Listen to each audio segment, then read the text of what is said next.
বৈশ্বিক পরিবর্তনের সঙ্গে খাপ খাওয়াতে কোরআন শিক্ষাকে ধারণ করে আধুনিক শিক্ষা ব্যবস্থায় পরিবর্তন করা দরকার বলে মনে করেন বাংলাদেশে নিযুক্ত ব্রুনাইয়ের হাই কমিশনার হারিস বিন উসমান। শনিবার রাজধানীর উত্তরা ইসলামিক এবং আধুনিক ব্যবস্থার সমন্বয়ে ইংরেজি মাধ্যমের শিক্ষা প্রতিষ্ঠান আল ইমান ইন্টারন্যাশনাল স্কুলের উদ্বোধনী অনুষ্ঠানে কথা বলেন তিনি জানান, ব্রুনাই সহ মধ্যপ্রাচ্যের দেশগুলো আরবির পাশাপাশি আধুনিকতার মিশেলে এমন শিক্ষা ব্যবস্থা গড়ে তুলেছে যেখান থেকে লেখাপড়া করে অনেকেই হচ্ছেন চিকিৎসক ও প্রকৌশলী।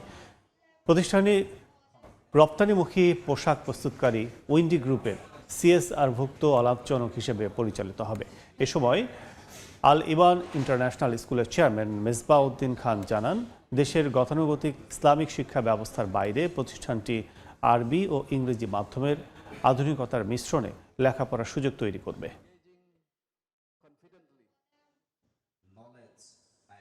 Islamic monarchy, we put Islam in the center or at the center, reflects the importance of maintaining our identity and values while engaging confidently with the modern world.